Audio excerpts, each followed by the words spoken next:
Morning, everyone. This is, as you know, the fourth and last of the events associated with the regular copyright course here and with the Copyright X online courses. The topic for this morning is negotiating copyright treaties. The event forms a bookend. So we began this course, as you know, with an investigation of the principal features of the principal multilateral copyright treaties. Throughout the course have made reference on occasion when discussing particular doctrines to the relevant treaty provisions that either dictate the content of those doctrines or set limits on the freedom of individual countries to adjust them. And now at the end of the course we return to the treaty making process. We're very fortunate to have as our speaker Justin Hughes, who knows more about this than pretty much anybody. Justin's career began as, and I won't say end, but currently looks like that of a traditional law professor. So I first met him in 1984. I was just beginning teaching here, and he was at the time a student working on a paper called The Philosophy of Intellectual Property, which became an article, many of which you have read, a deservedly famous article. These days, he is a law professor. Until quite recently, taught at Cardozo Law School in New York, now teaches at Loyola in Los Angeles. And in his capacity as law professor, has won several teaching prizes and has written many additional articles on such subjects as geographic indications, moral rights, fair use doctrine, and so forth.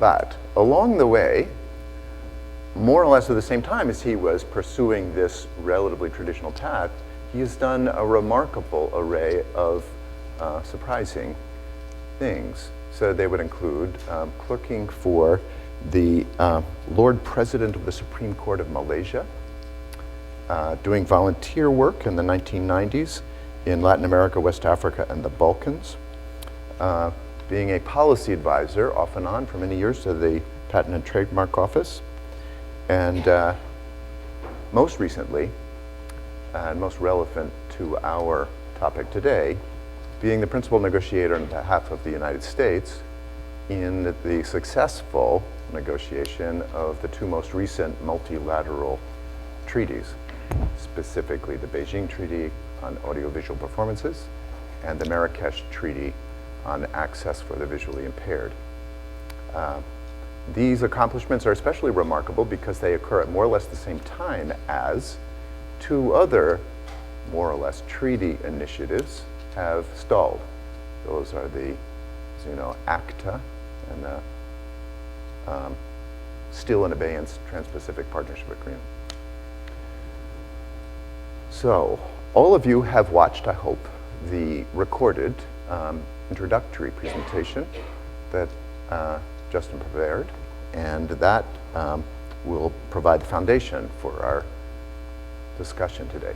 So he's going to give a lecture at the outset, and then we will have our now customary conversation. So specifically, I encourage each of you to ask questions. When you do so, be sure to press and hold down the little button on the black thing in front of you that says push. You actually have to put your finger where it says push. And that way, not only will we be able to hear you, but your voice will be captured in the recording. So we'll oscillate, more or less, between questions from you and questions from the folks who are watching this event online. So please join me in welcoming Justin Hughes.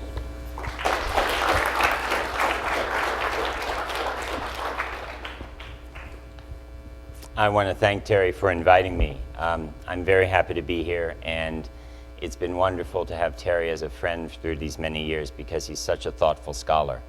Now, when a friend of yours gets up to introduce you and says he knows of a really remarkable array of surprising things about you, you do worry about what's been found on the internet. And I'm thankful that he kept it clean. It is customary in some cultures to express appreciation to the ancestors and spirits that inhabit a place that welcomes you. And so I want to do that in respect of the Wampanoag and Massachusetts Native Americans, as well as all our legal ancestors who inhabited this room. I myself had 1L torts in this room. I probably had some other courses in this room, but 1L torts was the one that psychologically scarred me. How many people have had a chance to look at the video? Okay, that's great. I really appreciate you taking the time. I will try to say a few things that summarize what was in that video, but not go into the elaborate detail that was in that video. As I said in the video, in the 1880s, we had the real beginning of what we would describe as the multilateral intellectual property system, with the creation of the Paris Convention on Industrial Property and the Berne Convention on Artistic and Literary Property. And as I said in that lecture, each of those treaties went through a series of revisions, culminating in the 1970s.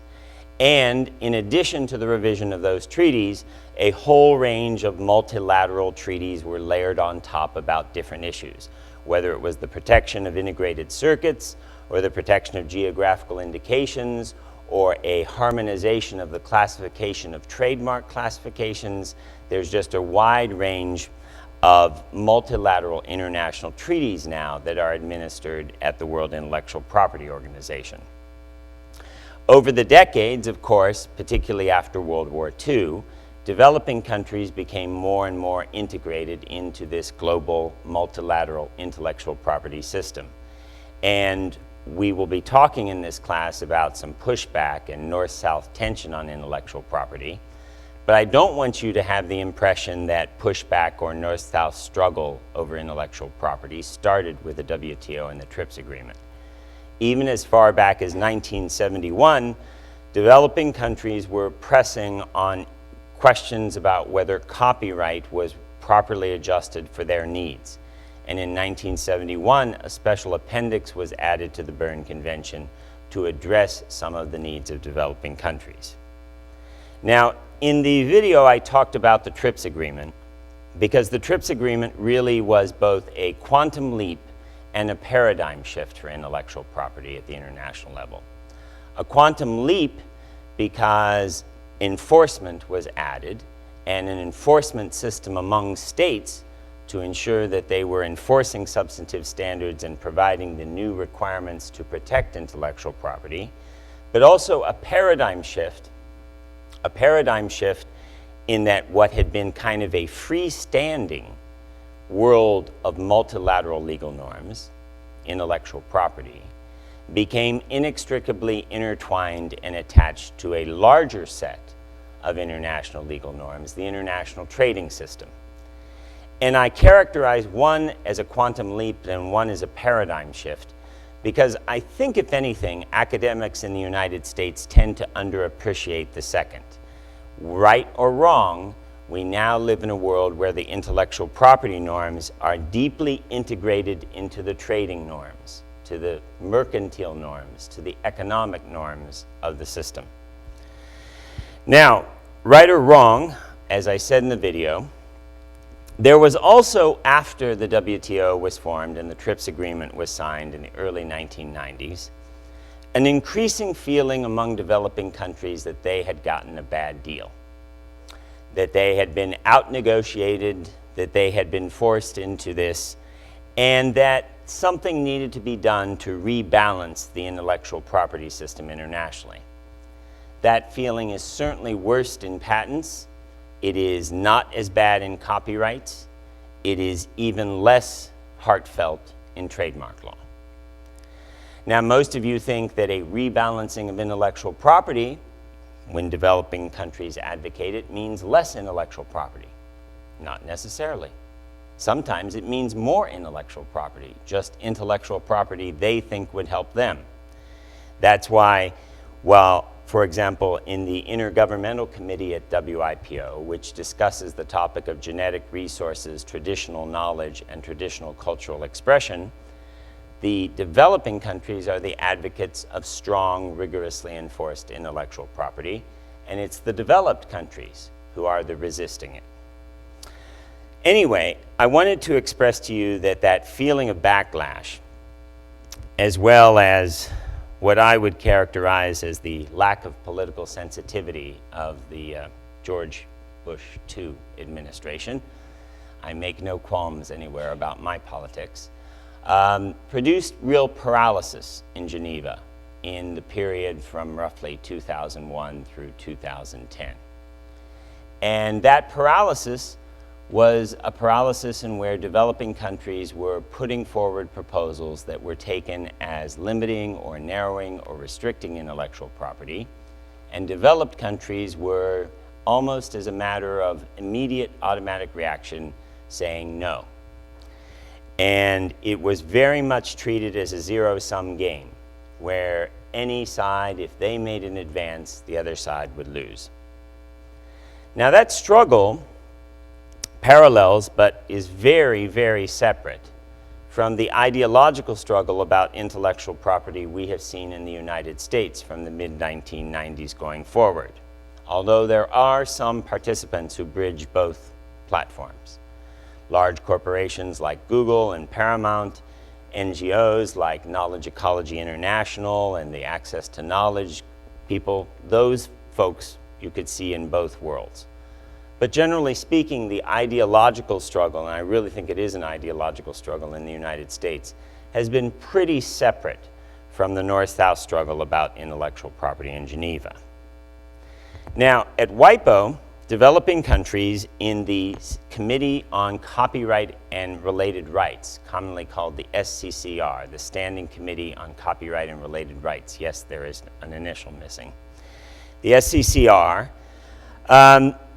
began pushing in around 2007, 2008, led mainly by some Latin American countries, for more work on exceptions and limitations. Studies on exceptions and limitations, discussions about how limitations and exceptions could be made more robust. And this culminated in early 2009 with Brazil, Ecuador, and Paraguay making a proposal on copyright exceptions for the blind. And in, I'd say the press, but the press sounds like a big, more blowing it out of proportion. In the little bit of attention that the public world pays to WIPO, the US was getting a black eye, right? Brazil and Paraguay and Ecuador are championing the blind. The Europeans and the Americans are turning, we'll not use it, okay. So about then, we had had regime change in the United States, and a gentleman named Dave Kapos became the new Undersecretary of Commerce for Intellectual Property, meaning he was head of the US Patent and Trademark Office. And Dave's a friend, and Dave had talked to me a great many times as he was in the process of being nominated before he was confirmed. And before he was confirmed, Dave said, Justin, you're such a help. If I get confirmed, I really want you to be an advisor. And I thought to myself, he says that to all the boys, right? And then he got confirmed, and he calls me the next day and he says, no, I want you to be an advisor. And I said, but I don't really want to live in Washington. It's not my cup of tea. And he said, well, would you do it part-time? Now, taking a part-time job in a policy shop in the federal government is like taking a part-time job in a litigation firm. So just, if you think it's going to be part-time, don't do it. But I said, sure, what the hell? And I went to my very understanding dean and said, I need to teach a lighter load in the spring. And for some reason, he said, okay. And off I went, spending a couple days a week in Washington. And this was November in 2009. And by now, the White House has said to Undersecretary Kapos, do something in WIPO. We're looking really bad. And so I was sent over to see what could be done. And it was never our plan that I was going to be negotiating all the time. I was planning really to work on projects for Undersecretary Kapos as they arose. But my going over to Geneva coincided with the good civil servants of the US government at the US Patent and Trademark Office and the Copyright Office having more or less completed a study resulting from what we call a request for comment, where the federal government puts out some issues, questions, and seeks input. And that had been a request for comment on the issues of accessibility of materials for the blind. And it appeared from what we got that there was a real issue. There was a real set of issues about copyright imposing some limitations, imposing some unreasonable restrictions on persons with print disabilities having access to materials. Not so much in the United States, where the United States has had exceptionally good and really been in the vanguard of adjusting our copyright law for the blind, but in other countries. And particularly, not just in individual other countries, but comparative analysis across countries. Now, what do I mean by that? If you're a blind person whose principal language of cognition is Spanish, and you live in Sevilla, you'll have about 50,000 titles available to you from ONCE, the leading organization for the blind in Spain. If you are that same person whose principal language of cognition is Spanish and you live in Panama City, you'll have 300 books available to you. Right? That's the difference. And so there was a huge problem in a disparity across countries with same languages of access to special format copies for the blind. And so we looked at that and said, that's really a problem. And that's a problem that is not easily addressed by saying, hey, you can do whatever you want, do your own exception for the blind. Because if a poor country does their own exception for the blind, that still doesn't mean they'll be able to generate the special format copies that cost money. So in December 2009, the United States announced that we were taking a new view and that we were in favor of new legal norms for copyrights and exceptions for the blind. New international legal norms for copyright exceptions for the blind. We didn't say more than that. There was among copyright experts apparently a listserv message that said, today Bern is burning. Yeah. Because they get very afraid, right, about the protection of what they consider their very important economic and moral rights. But we announced that, and that really, I believe, shook things up in the sense that people understood that we, at least, were not seeing this necessarily as a zero-sum game. And in that statement, the US said, we believe it's not inconsistent to believe in better exceptions and better enforcement, right? That it isn't zero-sum. You can work on both. And shortly after that, well, it didn't feel short at the time, but 6 or 7 months later, the United States made its own proposal at WIPO for what we called a consensus instrument to establish international legal norms for copyright exceptions for the blind. That was followed by the European Union making a proposal, because the European Union was seeing, okay, the Americans are doing it, we need to get in the game too. And the Africa group, and as all of you know from the video, WIPO is broken into these different groups. The Africa group made an extensive proposal for a kind of holistic instrument, as they characterized it, for copyright exceptions for the blind, persons with disabilities, archives, museums, libraries, and educational institutions, a whole waterfront of copyright exceptions and limitations. So that was a proposal from the Africa group. So by the end of 2010, we had these 4 significant proposals on the table. And once we had that, it was apparent that we could start working together, or that we should start working together to try to see what we could do in terms of producing some consensus. Now, it's important to understand, and actually one thing I didn't ask Terry to do is give me some sense of time, but I can watch that. When do you want me to run to? About 15 after? Okay. So far it's very interesting. Okay, well just raise your hand when it gets dull. Okay, all right, so in each of these committees, there's a whole variety of topics. You don't just meet to talk about one thing. You've got this agenda, and the agenda carries over from 6-month meeting every 6 months for your meetings. And so On the agenda of the Committee on Copyrights and Standing and Related Rights, we have also this issue of a broadcasting treaty proposal and an audiovisual performers treaty proposal. Now let me say something about the audiovisual performers treaty proposal. Back in 1996, I know Terry has already lectured to you and talked to you about the WCT and the WPPT, the WIPO Copyright Treaty and the WIPO Performances and Phonograms Treaties, which were completed in 1996 at a diplomatic conference. That diplomatic conference also had several things on the agenda that were not completed. History forgets the failures. One was a proposal for database protection, which the Europeans were strong advocates of and the United States scuttled. And the other was a proposal for the protection of audiovisual performers, the same as the WPPT protecting musical performers. And for complicated reasons that the European Union wasn't quite ready to complete that, the protection of the audiovisual performers was put off to the side. That's 1996. A couple years later, everybody thought, oh, well, we can get it done now. And a diplomatic conference was reconvened in 2000, December 2000, to complete the Audiovisual Performers Treaty.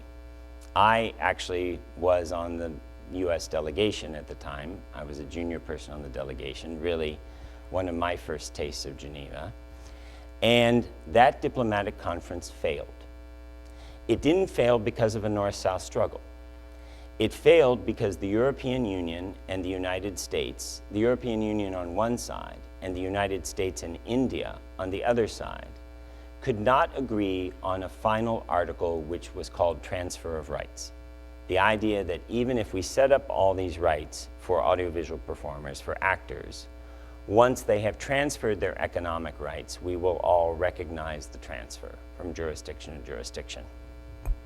And obviously, if you know anything about film production, film producers have to consolidate economic rights from lots of people. They have to consolidate copyright or intellectual property rights from lots of people. The composer, the director, the cinematographer, the screenwriter, and the actors. So it's reasonable for them to say, we want some mechanism that acknowledges our essentially consolidation of the economic rights. And not surprisingly, the two countries that were most keenly advocating something has to be there for that were the world's two largest audiovisual producers in 2000, India and the United States. So that diplomatic conference ended with 19 of the 20 substantive articles completed, but the 20th one producing an utter train wreck. And that topic, that treaty, Audiovisual Performers Treaty, sat on the agenda of this committee from 2001 onward. Every 6 months, you'd get together in Geneva and you'd talk about it, and nothing would happen. So finally, as we were starting to move things on the issue of the Treaty for the Blind, we started also moving things on the Audiovisual Performers Treaty.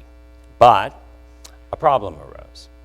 And that is Brazil, and I have enormous respect for Brazil's diplomatic corps. They are just fantastic. Brazil made a proposal that if we were going to do the Audiovisual Performers Treaty, we should reopen the 19 articles and renegotiate them because a lot had happened in 10 years. And that proposal was received coldly, to put it mildly. Not just developed countries, but the Africa group, all the African countries said, no way, we're not reopening the 19 articles. Most of the Latin American countries who have a propensity at least not to too visibly disagree with Brazil said, no, we don't want to reopen the 19 articles. So Brazil sensed that their proposal was not going to go anywhere, but they still had some skin in the game and wanted something. So at that point, we had two problems. We had, how do we deal with this outstanding article, the consolidation of rights or transfer of rights issue, and how do we deal with what Brazil has thrown on the table, you know? And in diplomatic and negotiating terms is, you may have heard the phrase, sometimes you just throw a stinky fish on the table, and then you have to negotiate getting the fish off the table. And so there was this fish thrown on the table, and we'd have to figure out how to get it off the table. So the committee decided we'll invite countries to submit proposals to cure the 20th article, to provide a solution to the 20th article. And proposals were submitted by India, Mexico, and the United States, not with no coordination. Well, those were the only three proposals submitted, so the committee said, you guys go and work it out, come up with a solution. And so India, Mexico, and the United States started working, and we came up with some common language. And once we got that common language, we brought in Brazil and Nigeria and the European Union and said, can you accept this as language for the transfer of rights or consolidation of economic rights article? And everyone said yes. And then we took it back to the main committee, and there was a grand kumbaya. You've solved it, the problem of 10 years. But now you've still got the problem of the Brazilian demands, right? What should we do about the Brazilian demands? And the United States, by now, had been working to establish a really good relationship with Brazil in terms of our diplomatic efforts in intellectual property. And I should also say by this time, and never underestimate the importance of this, Brazil had had a presidential election, and President Lula had been replaced by President Rousseff, and President Rousseff had put a new Minister of Culture in place, and that Minister of Culture was a performing artist. And so I knew now is the moment when we can go to the Brazilians and say, do you really need all that stuff you put on the table? Because that's stuff from the Lulu period. And you have a new Minister of Culture who may not need all that stuff. And essentially, the Brazilians, with incredible skill, as I said, they're just really excellent, said, yeah, we don't need all that stuff so much anymore. And so we worked out a package of things that were essentially the minimal package of what Brazil felt they needed to go forward. Now, here's the trick. If you have one large, very important member who says, I need these changes, and you have 100 other members who say, you may change nothing in the 19 articles, what are you going to do, right? So we agreed to add something to the preamble, because that's not changing the articles.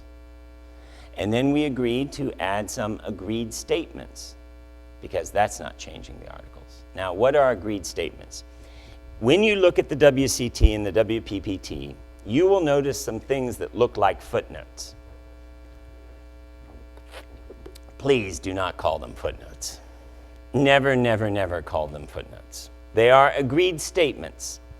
They are, you say, what's he doing now? Okay, they are agreed statements. Agreed statements are separate diplomatic agreements reached by the people who are engaged in negotiating the treaty. Pursuant to Article 31 of the Vienna Convention, those separate agreements constitute authority for interpretation of what the treaty text means. Now, I have done not exhaustive research, but I've looked for agreed statements in other forms of multilateral treaties. I've only found them in arms control treaties. So, arms control and intellectual property. Draw whatever conclusions you want. Anyway, I will read you just so you know, when you see an agreed statement, it's not a footnote. A treaty shall be interpreted in good faith in accordance with the ordinary meaning to be given to the terms of the treaty in their context and in the light of its object and purpose. The context shall comprise, in addition to the text, including its preamble and annexes, any agreement relating to the treaty which was made between all the parties in connection with the conclusion of the treaty.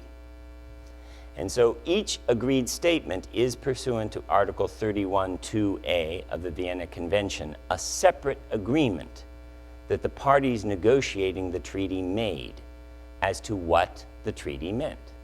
Right, so we agreed we would do 3 additional agreed statements and add something to the preamble. We didn't agree what it would be.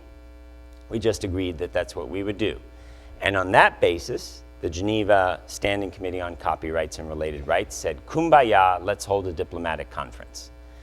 And the diplomatic conference was held in June 2012 in Beijing, and we succeeded in completing the Beijing Audiovisual Performers Treaty.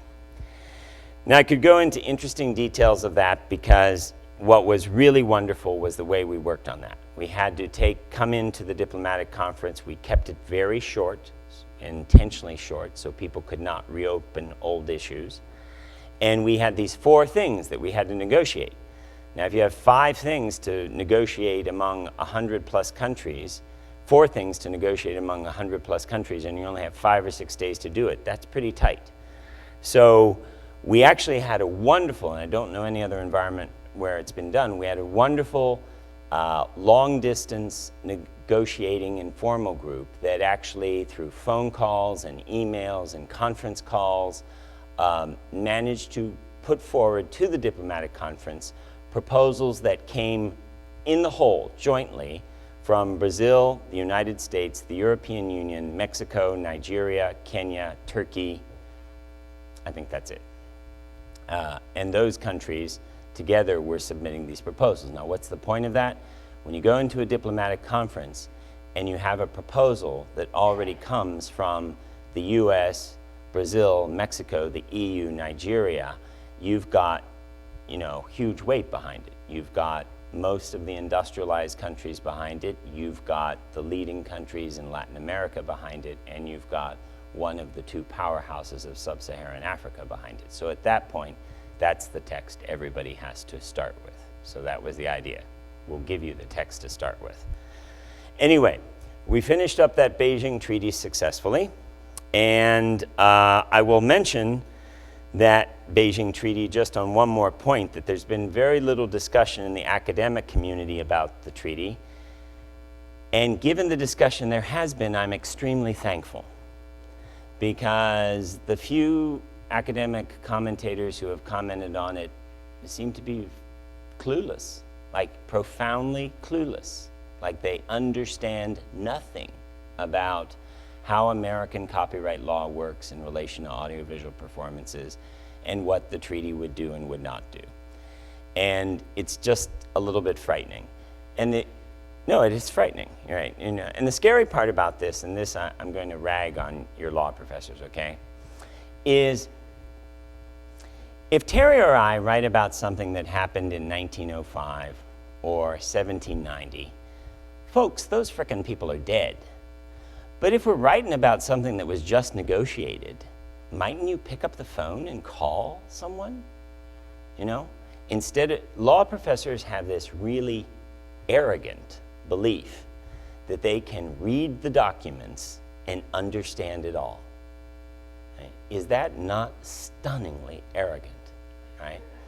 I have seen a law professor at an Ivy League school write an article about how the USPTO works.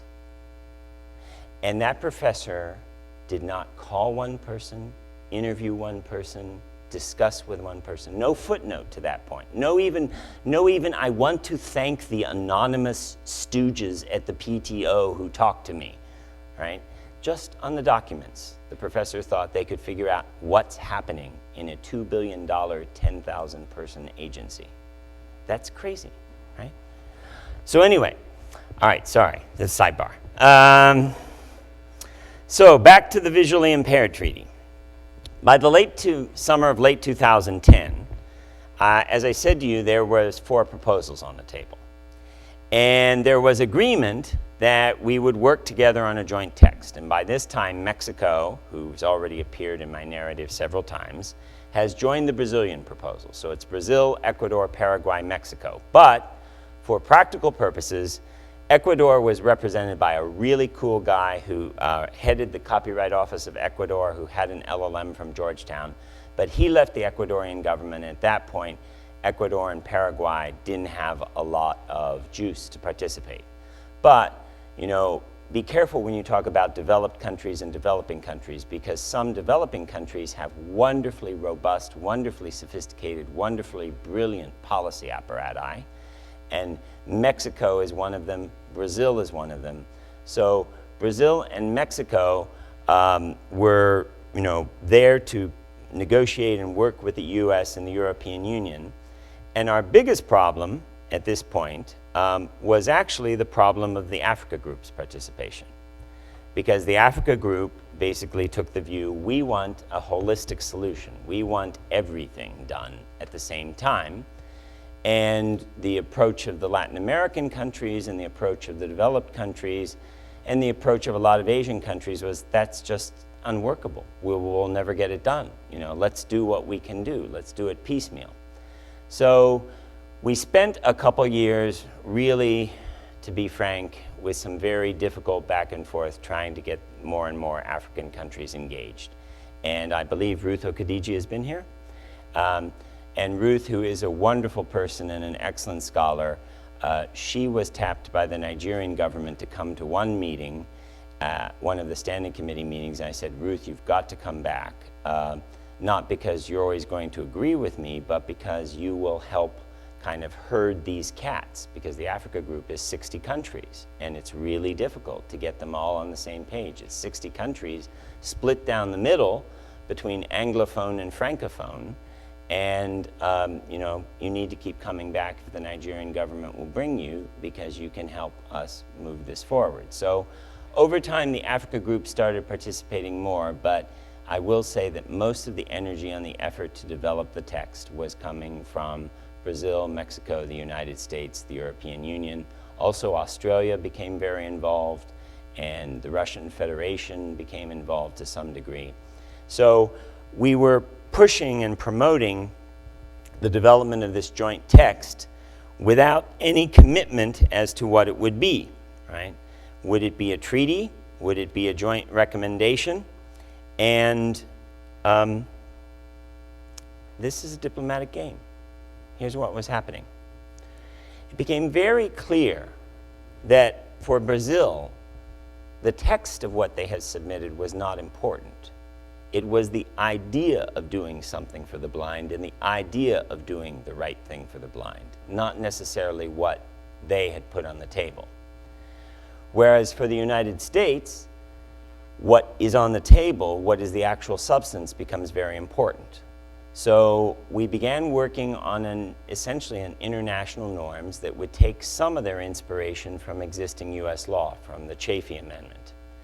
And we were very careful, and we worded it very neutrally and didn't make it exactly follow US law, but I'll give you a funny story about this. So US law uses authorized entities to refer to nonprofits that distribute special format copies to the blind. So the US proposal, we were being really diplomatic. We weren't going to use authorized entities. We used a trusted intermediary. Does that sound cool? Trusted intermediary. So we kept saying trusted intermediary, trusted intermediary, trusted intermediary. Finally, some developing countries said, oh, just stop. We're going to call them authorized entities, like your law. Okay, so the phrase is authorized entities, not because the US wanted it to say authorized entities, but because they said, well, authorized entities, the term in US law is actually better than trusted intermediaries, and we couldn't come up with any other phrase. So we are working on this text, but by working on this text, and by Brazil saying what we really want is a binding international commitment, but we are completely open to what it says, and by the US signaling what it says is key to whether we can even consider a binding international obligation, is actually a good partnership for a dance. Because it says the closer you get to what the Americans need, the more likely you are to get to what the Brazilians need, right? And that, to me, is the key of negotiation, is to figure out what does every party absolutely have to have. And you may end up with a sculpture that looks like a Mobius strip in terms of getting to everything that everybody wants. But that's how you get agreement. You figure out what everybody really needs, and then you get to that thing for each party. And that's really what we did with the Beijing Treaty, and that's really what we did with the Marrakesh Treaty. So, I don't know, let's see. So by 2011 and 2012 and 2013, we were making a lot of progress, but we also on a lot of issues had reached impasses, or we would dance around at solutions, but no solution would take hold. And I'll give you some examples of this. at some midpoint, African countries, particularly Arab countries, said that the system of exceptions and limitations for the blind would have to include an exception to the right of translation. And that caused a lot of us to kind of throw up our arms and say, that makes no sense. Our goal is to put the blind in as good a position as the sighted person, not to put them in a better position. So why would you want a right of translation? Either Gabriel Garcia Marquez exists, he is a blessed memory, but either he exists in English, and he exists in Chinese, and he exists in Swahili, or he doesn't. And at that point, you make the special format copy. You shouldn't be able to say the blind person gets to translate it into Chinese, but the sighted person does not. And that was a bone of contention that we also ultimately reached a compromise on, because for North African countries, and this is something that happens in negotiations people don't appreciate, that responsible polities come into the negotiations keenly aware of what they do. So they say, whatever agreement we reach, please don't disturb what I do. Don't mess up my boat. Don't make me take home a message that we have to change what we do. And so the North Africans were saying, look, we have a widespread practice of translating works for the blind, and we need that recognized one way or another. So that was one issue. Another issue was the question of what's called commercial availability, whether the ability to exercise an exception or limitation to prepare a special format copy for the blind should depend on whether the work was commercially available in that format. Now, commercial availability is not a condition under the Chafee Amendment under US law, but many countries do have such a condition. I'll give you an example. In Japan, there is no conditionality to make a Braille copy. To make a physical Braille copy, you are allowed to make a physical Braille copy for a blind person of anything. But if you want to make an audiobook for a blind person, you have a commercial availability question. You must answer the question, is an audiobook in a sufficient navigable format available for a blind person? And if it is, you may not exercise the exception. So that kind of commercial availability doctrine is found in the laws of Singapore, Canada, Australia, Japan, a few other countries. So the question was, one, will we recognize it as a legitimate approach for your domestic law? And two, will we recognize it as a piece of the cross-border transfer system? Because what's most important about this treaty, if it works, I'll say more about that in a second, is that it establishes a framework, a set of norms for countries to exchange special format copies, so that ultimately Spain's nonprofit for the blind, ONCE, will have a framework to send thousands of special format copies to Panama and El Salvador and Honduras and make them available. So that ultimately, if we live in a world where in the United States, if we have a blind 7th grader, we will make a paper Braille copy of, or paper Braille version of every textbook she needs for the 7th grade. But you know what? By the time she's in the 8th grade, she doesn't need the 7th grade books anymore. If we could find a 7th grader in South Africa who needed that same textbook, we should send it. We don't have a format. We don't have a system to send it. So if the treaty succeeds, it will succeed in producing that kind of cross-border transfer system. And the issue, right, was, will there be a commercial availability condition for cross-border transfer?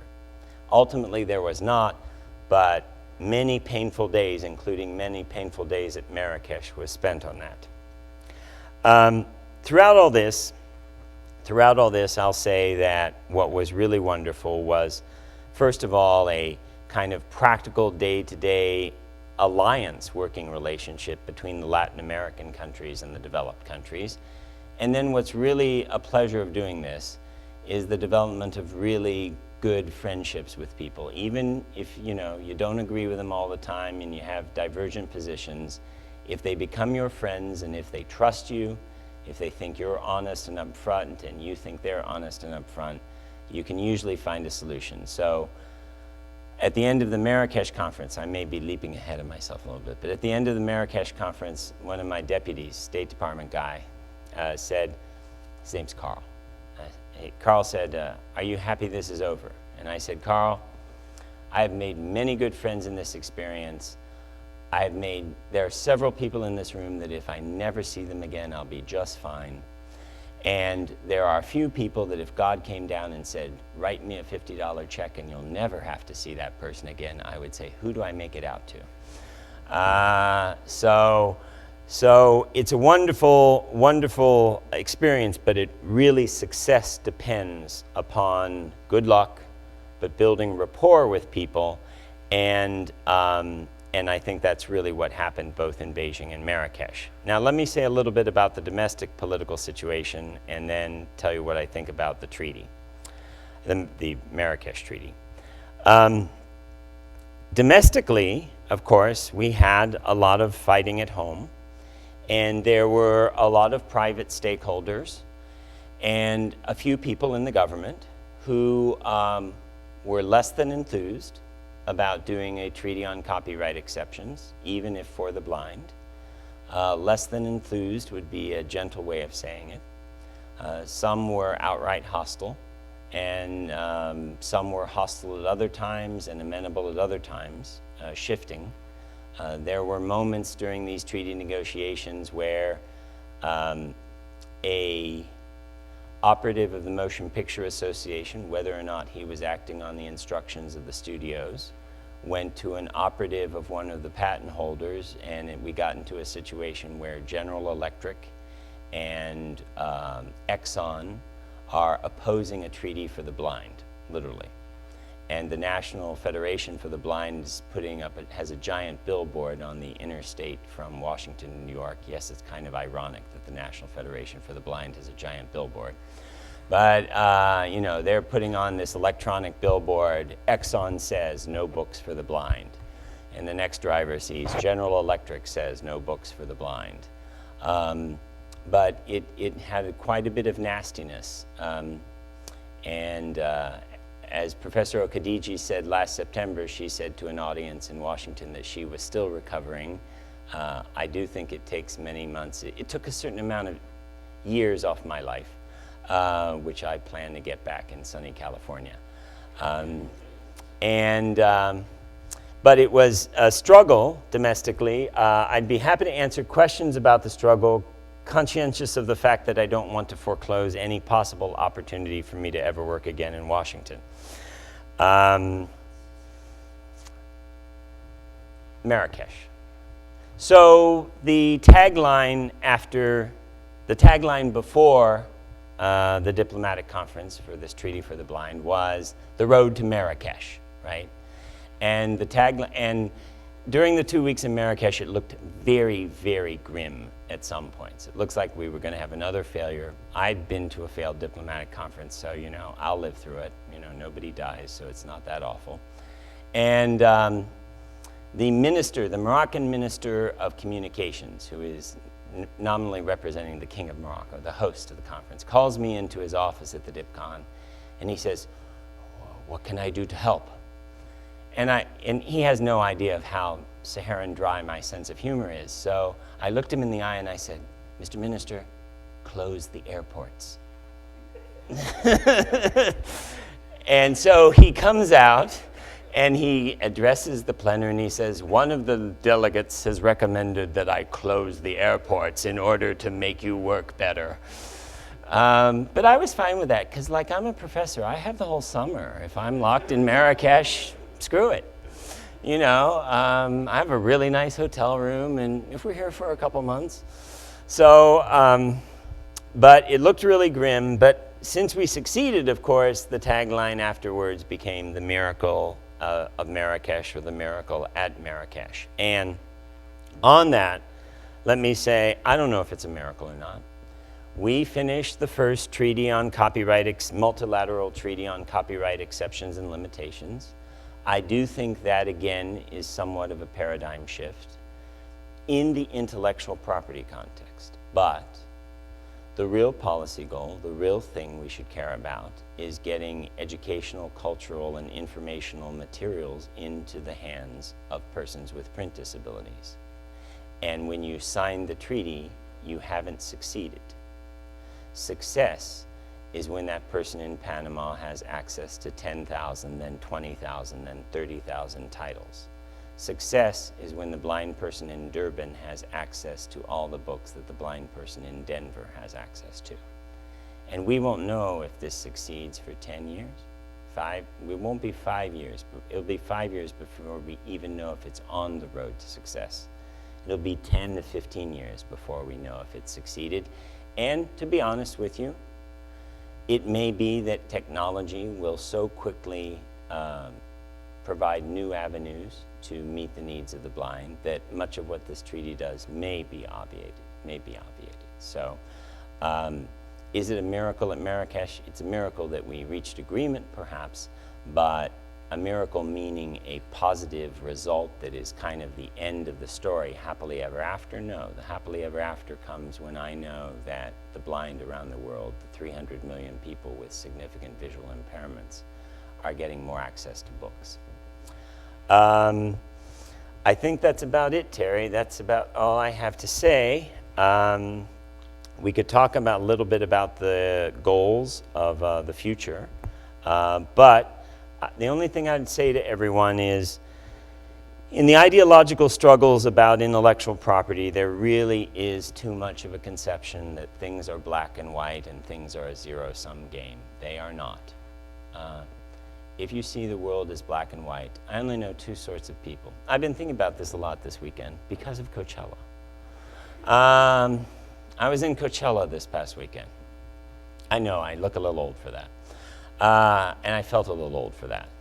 And I went with some different people. I went with a 25-year-old who behaved like any of you would as a 30-year-old. That was cool. I went with a 42-year-old woman who threw her back out the first night from jumping up and down, so she had to go back to Los Angeles.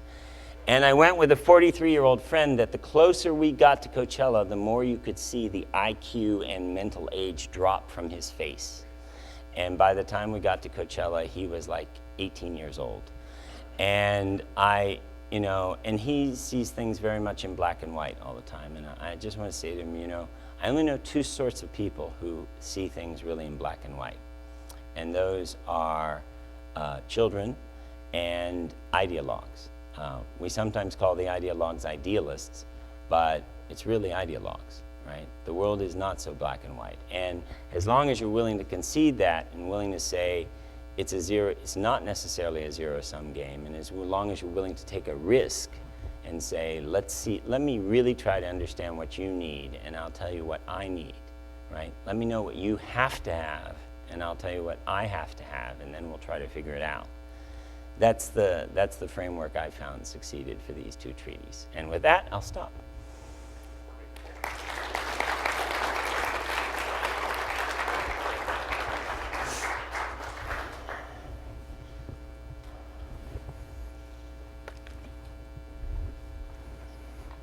Oh, you want to get rid of that? Cool.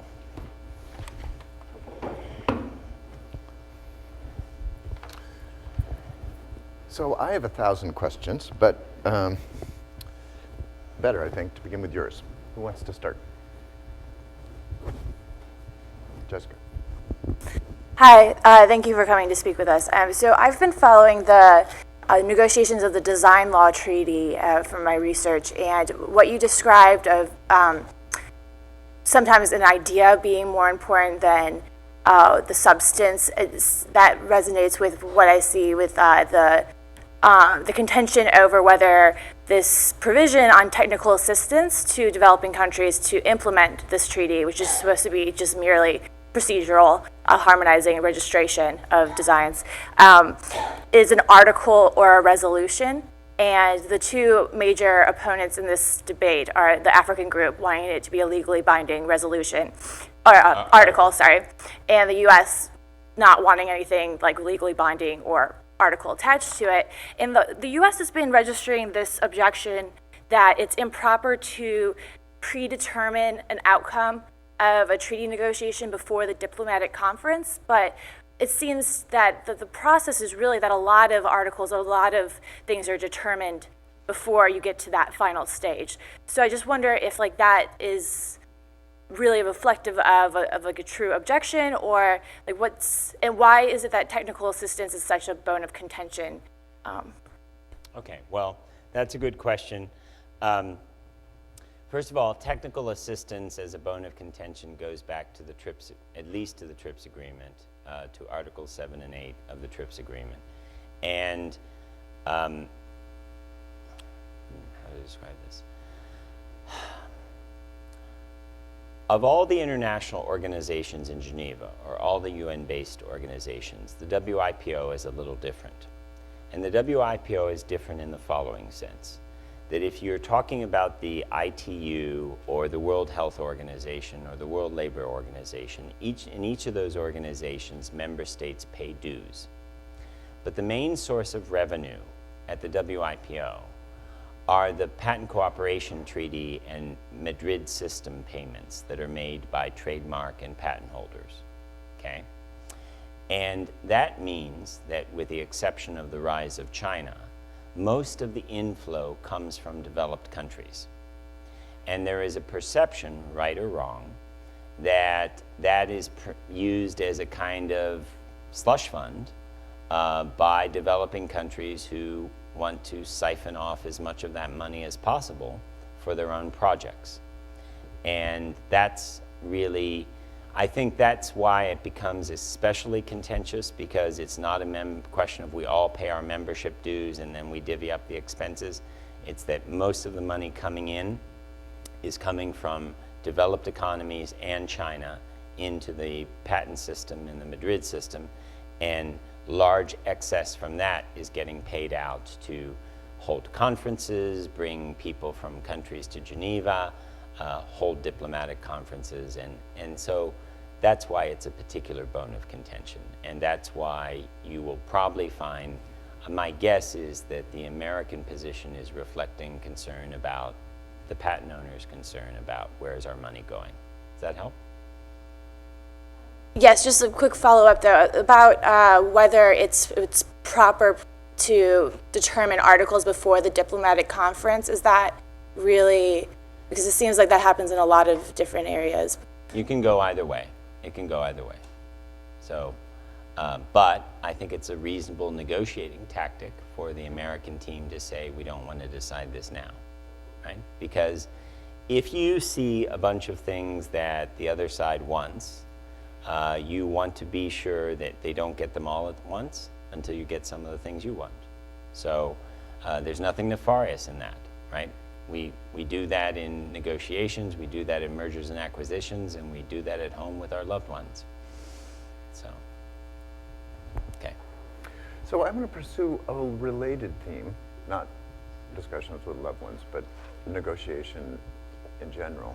Several of the comments you've made here have been, could be characterized as reflecting enthusiasm for transparency. Transparency, for example, when representatives of one country are speaking to the representatives of another, and you commendably praised honesty, but also a willingness to reveal what you really want or need. So putting the key issues on the table earlier, I think you suggested, facilitates more rapid progress, maybe is essential to progress. You also suggested, if I understood you correctly, that our colleagues, law professors, should always inquire what really, of the people who know, what really happened. Which, shocking, isn't it? It's well, it is shocking on one level, which is I would expect many colleagues would assume that the people who really know what happened would not say. That if you got a call from some of our colleagues, you might be reluctant to reveal exactly who said what to whom or what the real, as they say, vis-a-vis legislation, do you really want to see what's happening in the factory? So now, this is a big deal in multilateral treaty negotiations right now, because as you know, there's a considerable controversy concerning the lack of transparency in the ways in which ACTA and TPP were negotiated. But am I right in inferring from your comments that you would advocate a much more open, presumably not completely open, but much more open manner of conducting this business? Okay, well, let me answer different pieces. First, on Terry's defense of professors' lack of desire to contact policymakers, I don't know any good journalist who would say, I'm not going to call that source because I think she won't give me the full story, right? A journalist doesn't do that. A journalist actually calls a person hoping to detect the lie, if necessary.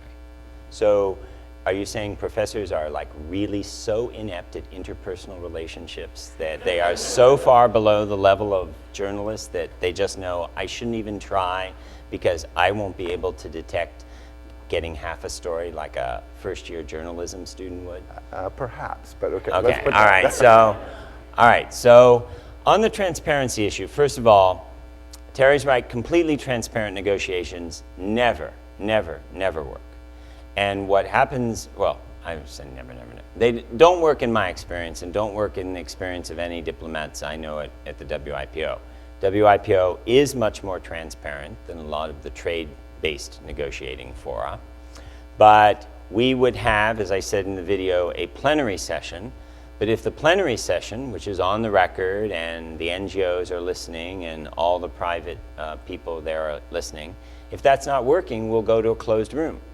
And we'll go to a closed room for hours and hours, and we'll take a break, and the Egyptian will go out and tell the NGO what he wants to tell them, and I'll go out and tell the NGO and Google and the studio people what I want to tell them. So there's a tension even there. And in fact, for example, there is a rule at WIPO, this is an interesting problem, is WIPO adopted a rule that you couldn't blog or Twitter about what is happening in the session.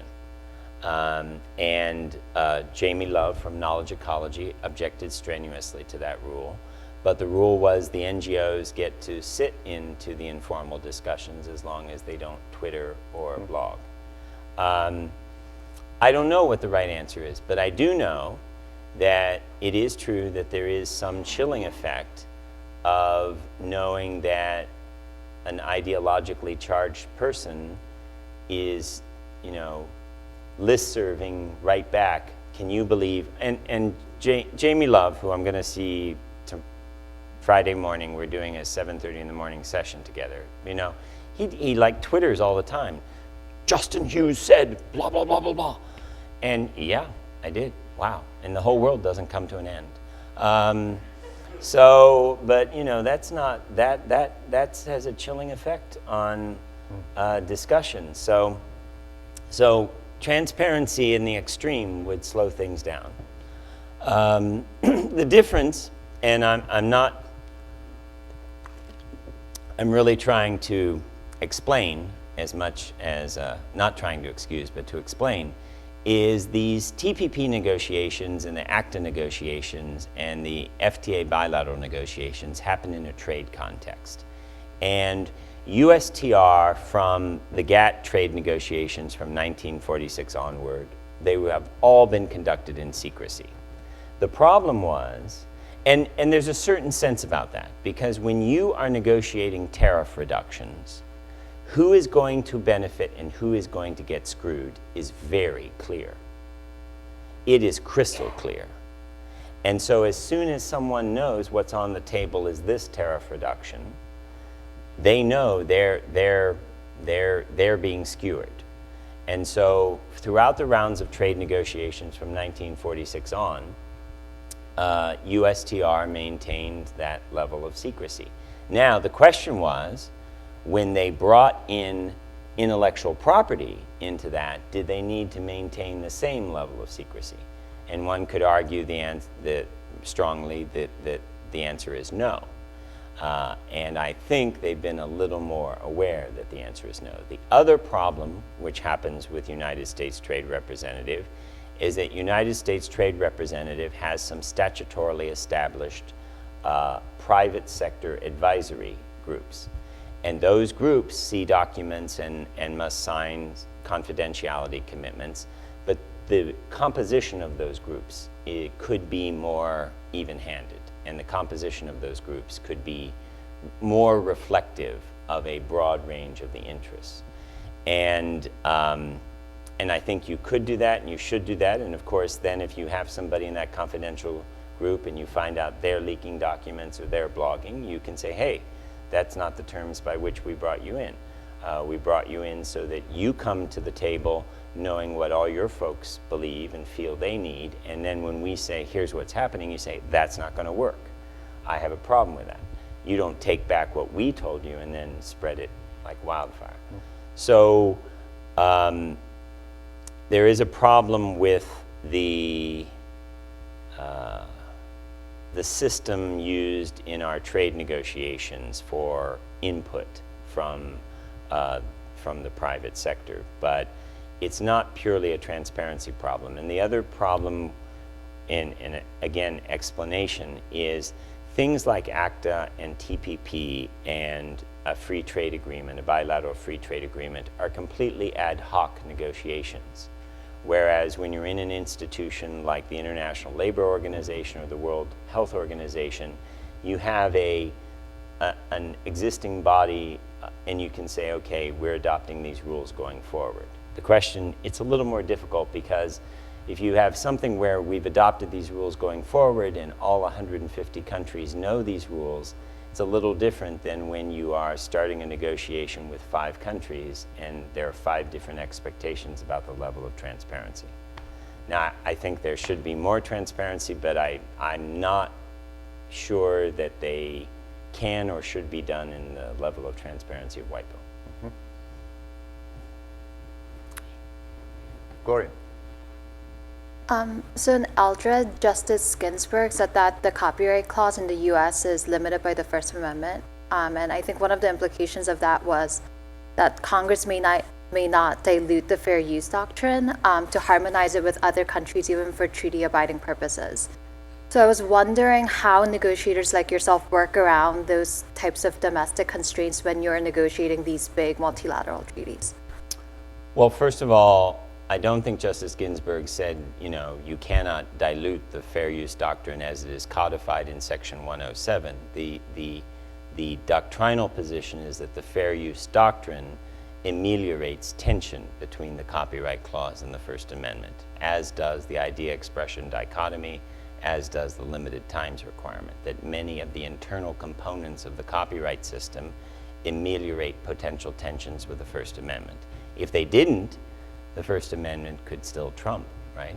So, but we're not going to negotiate anything that jeopardizes fair use. I think that's a very clear position of the United States. We have been, and the tension in the Marrakesh negotiations, and the tension you see in the FTA negotiations when you're in Washington, is how much the United States advocates for other countries adopting fair use. And just because it is part of our constitutional system and our system of free expression doesn't mean it is necessarily something that we should advocate to other countries. Many Americans feel we should advocate it to other countries, but let me give you another example, right? Hate speech laws.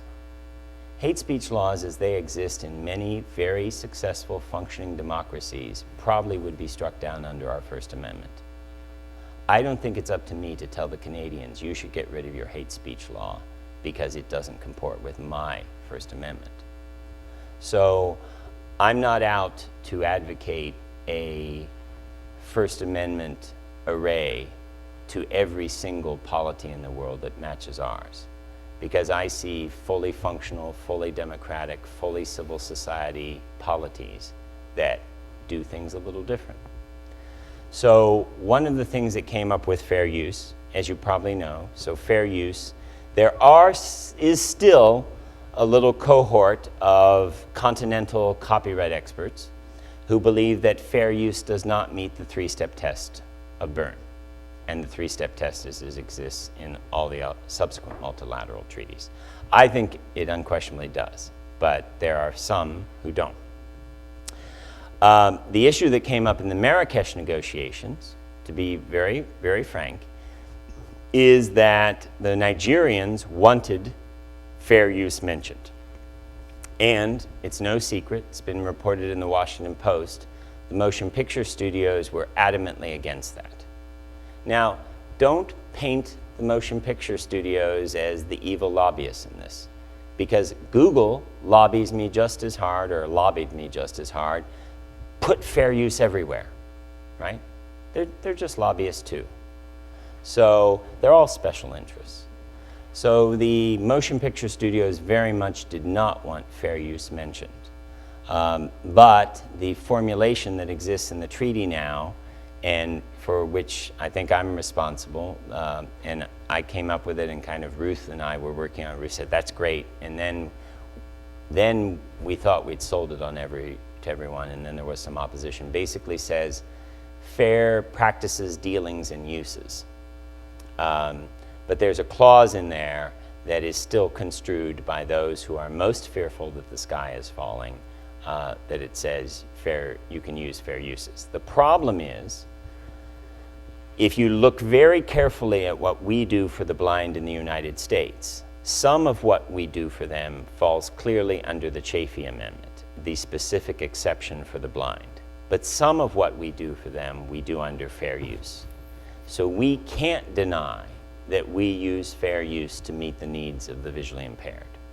And you know, I was and am upfront about that. So we use fair use, or we use a flexible, judicially imposed doctrine to meet some of our needs of our blind, and it's very hard for us to say, in fact, impossible for us to say that other countries shouldn't be able to do the same thing. Did I not answer your question, or? No, that was really interesting. I think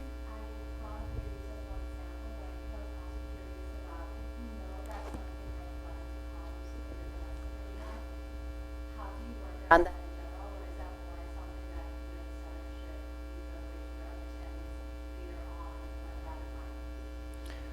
Well, you obviously, one way you avoid domestic problems is you make all your domestic stakeholders happy. Number one. Number two, you keep both the House and the Senate as informed as possible. You hold regular briefings with staffers, you answer all their questions, because the way the Washington machine is working is the lobbyist who doesn't like something in the treaty negotiations has come to you on Monday. On Wednesday, the same lobbyist went to the Senate staffer who oversees your area on your committee and complained about you. They didn't tell you they complained about you, but they did. And then on Thursday, you go see the staffer, and the staffer says, yeah, they were already in to complain.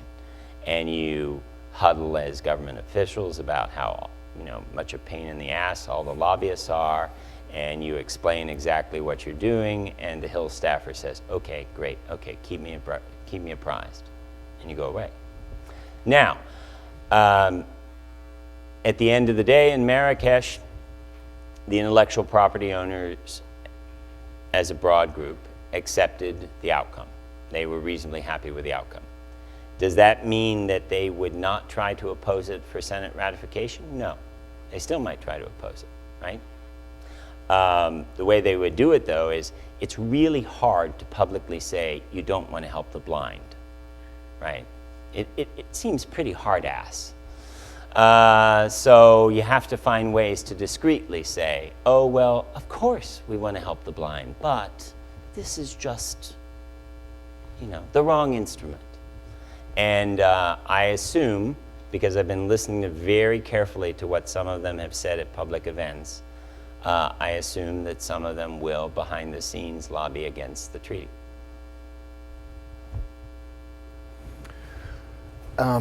We have time for one more question. This one from the online audience. Danny Friedman asks a question about the intertwining of treaties, and in particular how some incorporate by reference others. So TRIPS incorporates by reference a good deal of Berne, not quite all. Yes, all. No, not all. But yes, 6 bis. Six No, bis. it does incorporate 6 bis. We'll have this discussion later. We will. It incorporates 6 bis, but 6 bis is not subject to dispute settlement. Exactly. The effective enforcement provisions of the TRIPS agreement. Right, but once you join TRIPS, you could be taken to the International Court of Justice for failing to abide by 6 bis. This is actually a great illustration of Danny's question, which is the difficulties that arise on the points of intersection intertwining. Could be Berne and TRIPS. It could be, he also suggests, bilateral treaties that incorporate by reference or alter or modify or supplement multilateral treaties of the sort that Professor Wu was involved in negotiating. So is this problematic as a way of orchestrating the global environment, or does it work seamlessly? These overlapping issues and these issues of the relationship of treaty to treaty are inevitable, and they are going to continue to grow. And they are one of the reasons that the United States often seems to be hesitant and to drag its feet on some issues, because it's concerned about thinking through the full ramifications of this on all the pieces that already exist. Now, and I'm serious about that, so let me explain a little bit more what I mean. When you are negotiating something here, which could have some interpretive effect on a bunch of other treaties, there are basically 3 groups of negotiators. There's one group of negotiators who don't give a damn. They just want their thing. There's a group that actually do want the gravitational effect, because they're trying to change what's over here. And there's the people who are open to this but want no gravitational effect. And those are 3 distinct groups, and often my experience is the United States is dragging its feet because it doesn't understand and wants to think through, and is being a responsible jurist about how does this all fit together. So when it comes to something like the Convention on Biodiversity, the United States has not been party to it, and it's been concerned about what the CBD does to all the intellectual property system. And I'm not saying that I fully understand that. I'm not saying anyone in the US government fully understands it, but it is a legitimate concern. So typically, you will try to have in your intellectual property treaty some type of statement that no harm statement. Now I'm going to read you a statement that's in the Marrakesh Treaty, and I want you as jurists to tell me what you think it means. So Article 1 says, relation to other conventions and treaties. Nothing in this treaty shall derogate from any obligation that contracting parties have to each other under any other treaty, nor shall it prejudice any rights that a contracting party has under any other treaty. Do you take that to mean, what do you take that to mean, Professor Fisher? Sorry to put you on the spot. It sounds to me like it's an attempt to straddle this divide, to permit the possibility of some gravitational effect, but also to allow those who claim that they are bound by other agreements to deny it in particular instances. Okay, I would